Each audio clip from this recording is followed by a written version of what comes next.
건강을 위해 정성껏 챙겨 먹던 항암 식품들이 오히려 몸 안의 암세포를 키우는 연료가 될 수 있다는 사실을 알고 계십니까? 많은 분들이 이런 의문을 가져보셨을 겁니다. 몸에 좋다는 것은 빠짐없이 챙겨 먹는데 이상하게도 몸의 변화는 더디고 오히려 공복 혈당은 높아지고 체중은 불어나는 경험 말입니다. 오늘 저희가 심층적으로 다뤄볼 박지영님의 사례가 정확히 이렇습니다. 박지영님은 68세로 15년 전 유방암 1기로 성공적인 수술과 완치 판정을 받으셨던 분입니다.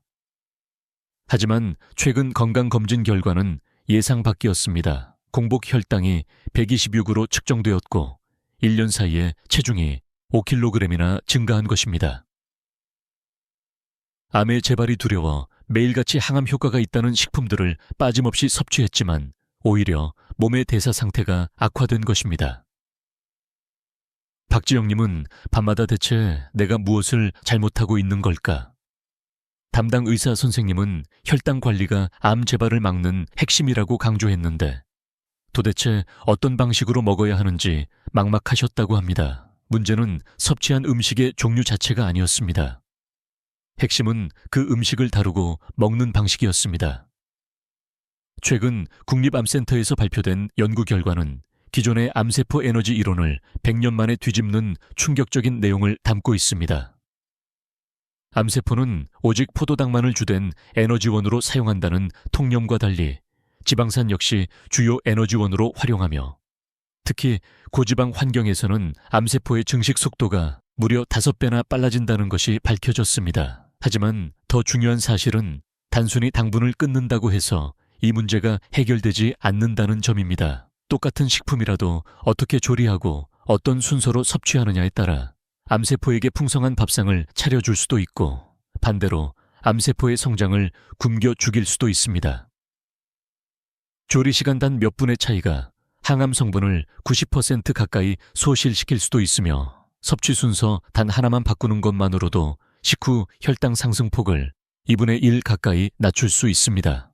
심지어 섭취 순서만을 바꾸는 간단한 행동으로도 식후 혈당의 급격한 상승을 30%에서 50%까지 줄일 수 있다는 연구 결과도 존재합니다. 박지영님이 빠지셨던 함정이 바로 이것입니다.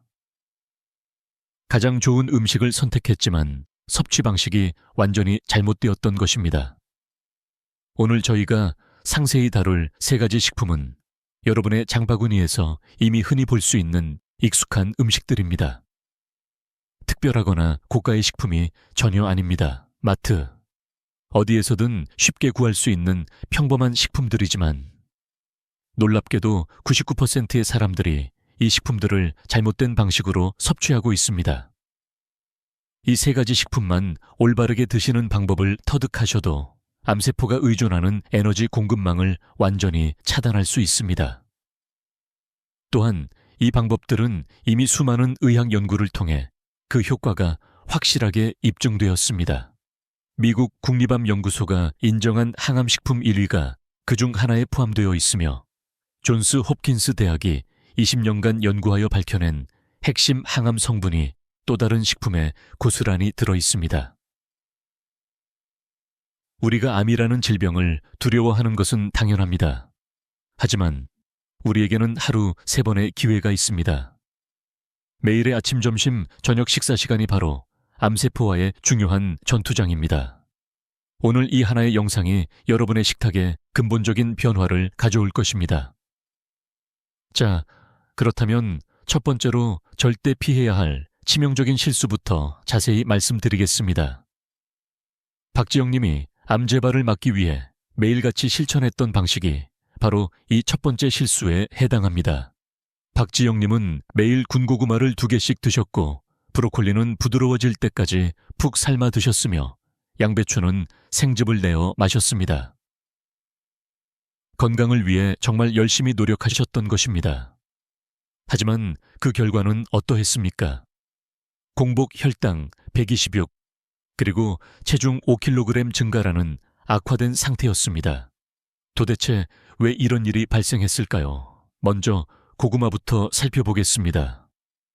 고구마가 항암식품 1위라는 사실은 명백한 사실입니다. 일본 도쿄대학 연구진이 82가지 채소 중에서 암 발생 억제율 1위로 선정한 것이 바로 고구마입니다. 미국 국립암연구소 역시 매일 고구마를 섭취하는 사람은 그렇지 않은 사람보다 폐암 발생률이 2분의 1로 줄어든다고 공식 발표했습니다. 하지만 이는 오로지 고구마를 올바른 방식으로 섭취했을 때의 이야기입니다. 고구마를 구웠을 때 과연 어떤 일이 벌어질까요? 호주 시드니 대학 연구진은 똑같은 고구마를 다양한 방법으로 조리하여 혈당지수, 즉 GI를 측정하는 놀라운 실험을 진행했습니다. 그 결과는 매우 충격적이었습니다. 고구마를 오븐에 45분간 구웠더니 혈당지수가 무려 94까지 치솟았습니다. 이 수치는 우리가 흔히 먹는 흰쌀밥과 완전히 동일한 수준이며 바게트빵이나 고칼로리 케이크와 비슷한 수준입니다. 반면에 똑같은 고구마를 물에 삶았을 때는 혈당지수가 46밖에 나오지 않았습니다. 이는 구웠을 때의 절반 이하로 떨어진 수치입니다. 박지영님은 매일같이 군고구마를 2개씩 드셨습니다. 그때마다 박지영님의 혈당은 폭발적으로 급등했던 것입니다. 혈당이 급격히 오르면 우리 몸은 이에 대응하기 위해 인슐린이라는 호르몬을 대량으로 분비합니다. 바로 이 인슐린이 문제입니다. 인슐린의 역할은 단순히 혈당을 낮추는 것에서 그치지 않습니다. 암세포에게는 성장을 시작하라는 강력한 신호를 보내는 스위치 역할을 합니다. 박지영님은 항암식품을 드시면서도 결과적으로는 암세포가 가장 좋아하는 환경을 스스로 조성하고 계셨던 것입니다. 다음은 브로콜리입니다. 브로콜리에는 설포라판이라는 강력한 항암 성분이 풍부하게 들어 있습니다. 이 설포라판 성분은 암세포를 직접적으로 공격하여 사멸을 유도합니다. 유방암, 전립선암, 대장암, 위암 세포를 죽이는 효과가 수많은 임상 연구를 통해 확실하게 입증되었습니다. 하지만 이 설포라판은 열에 매우 취약한 성질을 가지고 있습니다.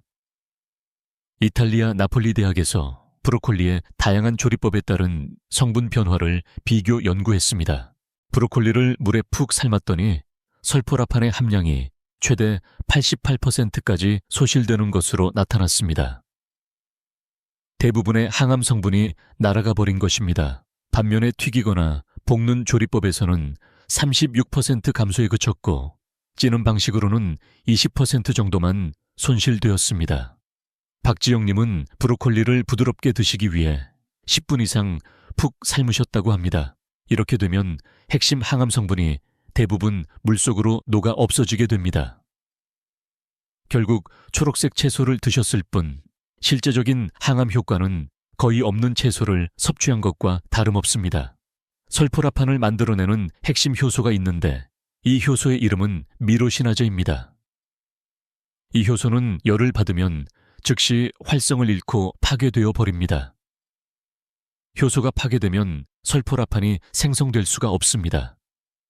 따라서 조리 시간이 조금만 길어져도 항암 효과는 급격하게 감소하는 것입니다. 마지막으로 양배추입니다. 양배추는 위 점막 보호에 탁월한 비타민 U가 풍부하여 위 건강에 좋다는 사실은 모두가 알고 있습니다. 하지만 양배추의 진정한 항암 무기는 따로 있습니다. 바로 인돌삼 카비놀이라는 성분입니다. 이 물질은 우리 몸속에서 과도하게 생성된 에스트로겐 호르몬을 효과적으로 배출시키는 역할을 합니다. 에스트로겐이 과잉 상태가 되면 유방암, 자궁암, 전립선암과 같은 호르몬 관련 암이 발생하기 쉬워집니다. 그런데 인돌삼 카비놀이 이 호르몬의 균형을 조절하여 암 발생을 예방하는 것입니다. 미국 미시간 주립대학의 연구 결과를 보면 양배추를 일주일에 3번 이상 섭취한 여성은 일주일에 1번만 섭취한 여성에 비해 유방암 발생 위험이 무려 72%나 감소한 것으로 확인되었습니다. 정말로 놀라운 효과입니다. 그러나 여기에 한 가지 문제가 있습니다. 이 인돌삼 카비놀은 양배추를 우리가 씹는 과정에서만 생성됩니다. 양배추 세포가 물리적으로 부서지면서 미로신화제 효소가 작용하여 만들어지는 것입니다. 따라서 양배추를 즙으로만 마시게 되면 흡수율이 크게 떨어집니다. 반대로 너무 오랜 시간 가열하여 익히면 효소가 파괴되어 버립니다. 박지영님은 소화가 잘 안 될까봐 양배추를 아예 생즙으로만 마셨습니다. 그러니 핵심 항암 성분이 제대로 만들어지거나 흡수될 수 없었던 것입니다. 게다가 양배추를 10분 이상 물에 담가 씻는 과정에서도 수용성 비타민들이 모두 빠져나가게 됩니다. 다시 한번 정리해 드리겠습니다. 고구마를 구우면 혈당이 폭등하여 암세포 성장 신호가 켜집니다. 브로콜리를 오래 삶으면 핵심 항암 성분이 88% 소실됩니다. 양배추를 잘못된 방식으로 섭취하면 호르몬 조절 효과를 제대로 볼 수 없습니다. 박지영님은 이 세 가지를 모두 잘못 실천하고 계셨던 것입니다. 건강을 위해 열심히 노력하셨지만 방법이 잘못되었기에 아무런 효과를 볼 수 없었던 것입니다. 오히려 혈당만 오르고 체중만 증가했던 이유가 바로 여기에 있습니다. 주변에 암으로 고통받는 분이나 암에 대한 걱정이 크신 분이 계시다면 이 영상을 반드시 공유해 주십시오. 단 한 분이라도 더 올바른 정보를 알 수 있도록 여러분의 작은 나눔이 큰 도움이 될 것입니다. 자, 이제 여러분께 중요한 질문 하나를 드려보겠습니다. 혹시 이런 증상들 중 하나라도 해당되십니까? 식사 후 유독 심하게 피곤하고 졸음이 쏟아집니다. 공복 혈당 수치가 100 이상으로 나옵니다. 허리 둘레가 남자는 90cm, 여성은 85cm 이상입니다. 특히 배 부분에만 지방이 집중되어 나와 있습니다. 이 증상들 중 하나라도 해당되신다면 지금부터 제가 드리는 말씀에 정말로 집중하셔야 합니다. 왜냐하면 여러분의 몸 상태가 지금 암세포가 성장하기에 가장 이상적인 환경으로 변하고 있을 수 있기 때문입니다. 박지영님, 역시 정확히 이 상태였습니다. 식후마다 주체할 수 없는 졸음이 쏟아졌고 공복 혈당은 126, 허리둘레는 점점 늘어나고 있었습니다. 검사 결과 내장 지방이 상당 부분 축적되어 있는 것으로 확인되었습니다. 이것이 의미하는 것은 무엇일까요? 바로 인슐린 저항성이 높다는 강력한 신호입니다. 인슐린 저항성이란 우리 몸에서 인슐린이 분비되어도 세포가 그 신호에 제대로 반응하지 못하는 상태를 말합니다. 그러면 우리 몸은 혈당을 낮추기 위해 더욱더 많은 양의 인슐린을 만들어 분비하게 됩니다. 이렇게 되면 혈액 속에 인슐린이 과도하게 많아지는 고인슐린 혈증 상태가 초래됩니다. 이 고인슐린 혈증 상태가 바로 암세포에게는 최고의 선물이 됩니다. 그 이유는 무엇일까요? 혈중 인슐린 농도가 높아지면 인슐린 유사성장 인자 1, 즉 IGF-1이라는 물질도 함께 증가하기 때문입니다. IGF-1은 이름 그대로 인슐린과 구조가 매우 유사합니다. 이 물질은 세포를 향해 잘 성장하라, 끊임없이 분열하라는 신호를 보내는 성장 호르몬과 같은 역할을 합니다.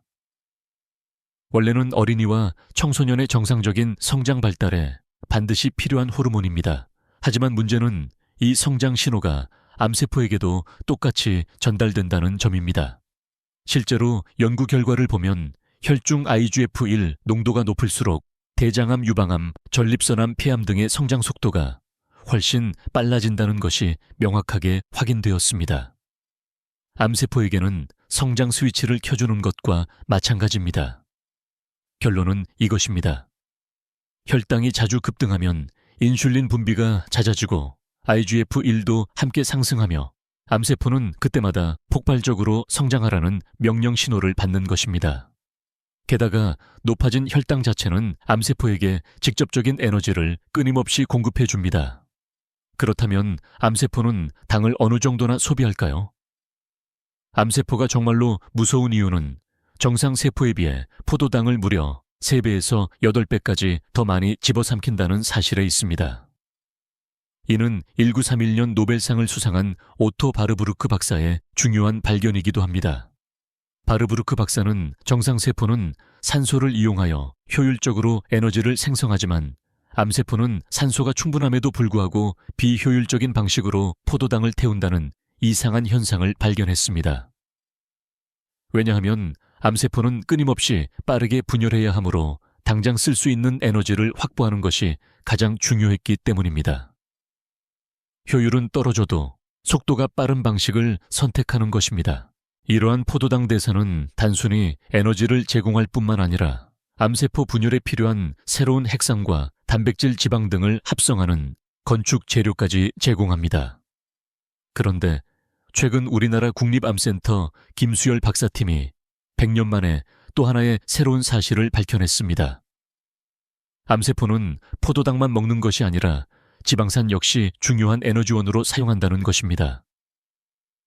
실험 결과는 놀라웠습니다.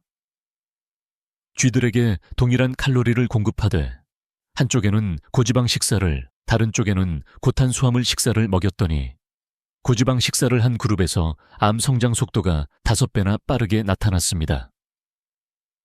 반대로 지방산의 섭취를 차단했더니 암 발생률이 2분의 1로 줄어들었습니다. 즉, 암세포는 포도당도 먹고 지방도 먹습니다. 여기에 인슐린과 IGF-1이라는 강력한 성장 신호까지 받게 되면 그야말로 폭발적으로 자라나게 되는 것입니다. 박지영 님이 바로 이 완벽한 암세포 성장 환경에 놓여 계셨던 것입니다. 군고구마를 드실 때마다 혈당이 급등했고 이로 인해 인슐린이 과다 분비되었으며 IGF-1도 동반 상승했습니다.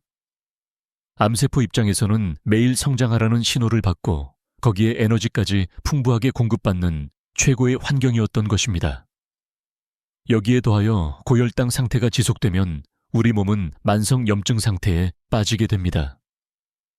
혈관이 손상되고 활성산소가 증가하며 면역세포가 과잉 반응을 일으킵니다.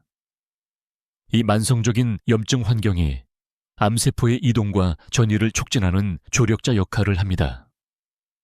실제로 미국 암학회와 당뇨병학회가 공동 성명을 통해 당뇨병 환자는 일반인보다 간암, 췌장암, 자궁내막암 발생 위험이 2배 이상 높다고 공식 발표했습니다. 그럼 여기서 중요한 질문입니다. 겉으로 보기에 마른 사람은 안전할까요? 절대 그렇지 않습니다. 겉으로는 말라 보여도 내장 깊숙한 곳에 지방이 많은 소위 마른 비만이라면 인슐린 저항성이 높을 수 있습니다. 이런 분들도 암 발병 위험은 비만인 사람만큼 높습니다. 박지영님, 역시 겉보기에 심하게 뚱뚱한 편은 아니었지만 내장 지방이 많았고 여기에 매일 군고구마로 혈당을 상승시켰으니 악순환이 끊임없이 반복되었던 것입니다. 그렇다면 단순히 고구마, 브로콜리, 양배추를 아예 먹지 말아야 할까요? 아니면 무조건 굶어야 암을 이길 수 있을까요? 절대 아닙니다. 오히려 매우 위험합니다. 암 환자 중에는 6개월 내에 의도하지 않게 체중이 5% 이상 감소하는 경우가 있습니다. 이는 단순한 다이어트가 아닙니다. 악액질이라고 불리는 무서운 상태로 암세포가 근육을 녹여 에너지로 사용하는 것입니다. 이때는 오히려 고단백 식사가 필수적입니다. 따라서 굶어서 암세포를 죽인다는 생각은 위험하며 중요한 것은 혈당을 급격하게 올리지 않으면서도 우리 몸에 필요한 제대로 된 항암 영양소를 섭취하는 것입니다. 결국 이 싸움의 핵심은 이것입니다. 암세포에게는 성장에 필요한 에너지를 전혀 주지 않으면서 우리 몸의 면역력과 활력은 높여주는 방법입니다. 그것이 바로 오늘 말씀드리는 3가지 식품을 올바른 방법으로 섭취하는 것입니다. 박지영님은 이 사실을 알고 나서 엄청난 충격을 받으셨다고 합니다. 본인이 그토록 열심히 챙겨 먹던 건강식이 오히려 암세포를 도와준 격이 되었으니 말입니다. 그래서 박지영님은 식사 방법을 완전히 바꾸기로 결심하셨습니다. 똑같은 고구마, 똑같은 브로콜리, 똑같은 양배추인데 어떻게 먹는 방식만을 바꿔서 완전히 다른 건강 결과를 만들어낼 수 있었을까요? 그 구체적이고 정확한 방법을 지금부터 하나하나 상세하게 알려드리겠습니다. 자, 이제 여러분이 실천하셔야 할 구체적인 섭취 방법들을 정확하게 알려드립니다. 박지영님이 실제로 3개월 동안 꾸준히 실천하셨던 그 방법 그대로입니다. 첫 번째는 찐 고구마입니다. 하루에 한 개 약 150g 정도를 섭취하시면 적당합니다. 이는 중간 크기 고구마 한 개 정도의 분량입니다. 조리법은 이렇습니다. 고구마를 깨끗하게 씻어 껍질째 찜통에 넣고 20분 정도 찝니다. 절대 오븐에 굽지 마십시오. 반드시 찌는 것입니다. 찌고 난 후에도 바로 드시지 마시고 냉장고에 넣어서 충분히 식혔다가 드시는 것이 핵심입니다. 왜 식혀야 할까요? 고구마가 식는 과정에서 저항성 전분이라는 것이 생성됩니다. 저항성 전분은 소화가 매우 천천히 일어나면서 장내 유익균의 중요한 먹이가 됩니다. 혈당도 느리게 올라가고 포만감도 오랫동안 유지되는 효과가 있습니다. 섭취하는 타이밍 또한 중요합니다. 점심 식사 30분 전에 드시는 것이 좋습니다. 왜냐하면 식사 전에 식이섬유를 먼저 섭취하면 이후에 들어오는 음식물들의 혈당 상승 속도를 효과적으로 막아주기 때문입니다. 절대 드시면 안 되는 것은 군고구마와 튀김 고구마입니다. 이들은 혈당을 폭등시키므로 아무리 맛있어도 반드시 참으셔야 합니다. 두 번째는 브로콜리입니다. 하루에 100g 정도 섭취하시면 충분합니다. 브로콜리 한 송이의 2분의 1 정도 분량입니다. 조리법이 가장 중요한 핵심입니다. 브로콜리를 꽃 부분과 줄기 부분으로 나누어 얇게 썰어 주십시오. 그리고 썰어둔 상태로 5분에서 6분 정도 그대로 둡니다. 왜냐하면 썰어서 공기 중에 노출되면 앞서 말씀드린 효소가 활성화되면서 핵심 항암 성분인 설포라판이 더 많이 생성되기 때문입니다. 6분 뒤에 찜통에 넣고 딱 1분만 찝니다. 1분입니다. 브로콜리 색깔이 선명한 초록색으로 바뀌는 순간 바로 꺼내십시오. 절대 10분 이상 삶지 마십시오. 항암 성분이 모두 날아가 버립니다. 여기서 최고의 꿀팁 하나를 드리겠습니다. 존스 홉킨스 대학 연구에서 밝혀진 방법입니다. 브로콜리를 찐 후에 겨자 가루를 아주 살짝 뿌려서 드십시오. 겨자에 들어있는 효소가 브로콜리의 설포라판 흡수율을 무려 4배나 높여줍니다. 만약 겨자가 없다면 고추냉이나 와사비도 좋은 대안이 될 수 있습니다. 레몬즙을 뿌리는 것도 좋습니다. 레몬의 비타민C가 항암 성분 활성화를 도와줍니다. 브로콜리는 점심이나 저녁 식사 때 반찬이나 샐러드로 드시면 됩니다. 세 번째는 양배추입니다. 하루에 70g 양배추 잎으로 2장에서 3장 정도를 섭취하시면 됩니다. 양배추는 생채로 드시거나 아주 살짝만 데쳐서 드시는 것이 좋습니다.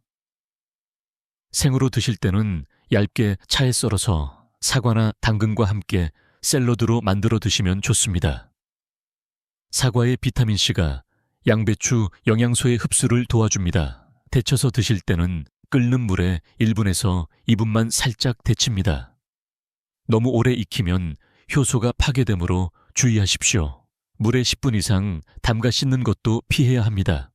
수용성 비타민이 빠져나가기 때문입니다. 양배추즙을 꼭 드셔야 한다면 사과나 당근을 함께 갈아서 드십시오. 양배추만 갈면 핵심 성분 흡수율이 떨어지니까요.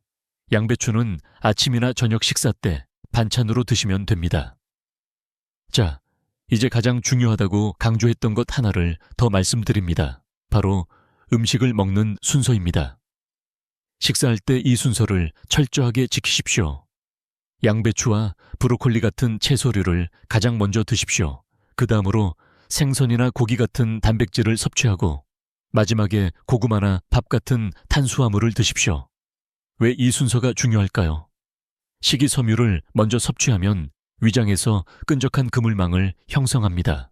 그러면 나중에 들어오는 당분의 흡수 속도가 현저하게 느려집니다.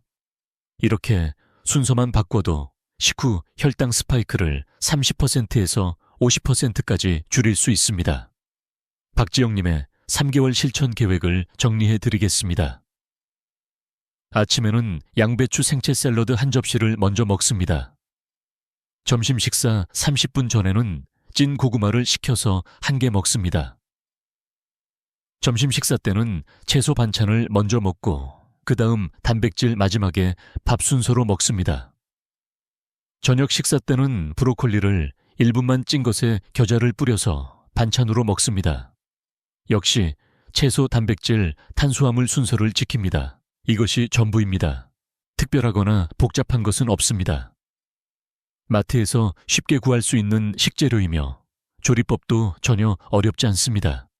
단지 그 방법을 정확하게 아는 것이 중요한 것입니다. 박지영님은 이 방법대로 3개월을 꾸준히 실천하셨습니다. 처음에는 달콤한 군고구마가 그리웠고 브로콜리를 1분만 찌는 것이 익숙하지 않으셨다고 합니다. 하지만 암 재발에 대한 두려움 때문에 꾹 참고 계속하셨습니다. 그 결과는 어땠을까요? 3개월 후 검사에서 공복 혈당이 126에서 98로 정상 범위로 확실하게 떨어졌습니다. 체중은 3kg이 빠졌고 특히 인슐린 저항성의 지표인 허리둘레가 눈에 띄게 줄었습니다. 식후에 쏟아지던 졸음도 완전히 사라졌습니다. 무엇보다 박지영님이 가장 기뻐하신 것은 마음의 평화였습니다. 암 재발에 대한 불안감이 크게 줄어들었으며 매 끼니마다 자신이 암세포와 당당하게 싸우고 있다는 확신을 갖게 되셨다고 합니다. 박지영님은 지금도 이 방법을 생활 습관으로 만들어 계속 실천하고 계십니다. 여러분도 오늘부터 시작하실 수 있습니다. 한꺼번에 모든 것을 완벽하게 하려고 하지 마시고 하나씩 천천히 바꿔보십시오. 오늘은 고구마의 조리법만 바꿔보고 내일은 브로콜리를 찌는 시간을 줄여보고 모레는 식사 순서를 바꿔보는 것입니다. 중요한 것은 완벽함이 아니라 꾸준히 지속하는 것입니다. 하루 이틀 실수를 하더라도 괜찮습니다. 다시 시작하면 됩니다. 여러분, 오늘 바로 실천하시겠습니까? 여러분의 용기 있는 한 걸음이 암세포를 굶기고 여러분의 건강을 지키는 가장 강력한 시작입니다. 자, 오늘 말씀드린 내용 핵심 3가지를 최종 정리해 드리겠습니다. 첫째, 고구마는 찌고 나서 식혀서 드시고 브로콜리는 1분만 찌고 겨자를 뿌려 드십시오. 양배추는 생채나 살짝만 데쳐서 드십시오. 조리하는 방법이 곧 가장 강력한 약이 됩니다. 둘째, 채소, 단백질, 탄수화물 순서로 드십시오. 이 순서만 지켜도 혈당 스파이크를 2분의 1로 줄일 수 있습니다. 셋째, 암세포의 에너지원을 원천적으로 차단하는 것이 가장 강력한 예방법입니다. 혈당을 급격히 올리지 않으면서 우리 몸에 필요한 제대로 된 항암 영양소를 섭취하는 것, 그것이 핵심입니다. 여러분, 암은 무섭지만 우리에게는 매일 3번의 기회가 있습니다. 아침, 점심, 저녁 매 끼니가 암세포와 싸우는 소중한 전쟁터입니다. 오늘부터 단 한 가지씩만 바꿔보십시오. 내일 아침 고구마를 굽지 말고 찌십시오. 내일 저녁 브로콜리를 10분 삶지 말고 1분만 찌십시오. 모레는 식사 순서를 바꿔보십시오. 작은 변화가 쌓여서 박지영님처럼 큰 결과를 만들어냅니다. 건강은 멀리 있지 않습니다. 바로 여러분의 식탁 위에 있습니다. 오늘 이 영상이 여러분의 건강한 내일을 만드는 확실한 시작이 되기를 간절히 바랍니다. 끝까지 시청해 주셔서 진심으로 감사합니다. 건강하십시오.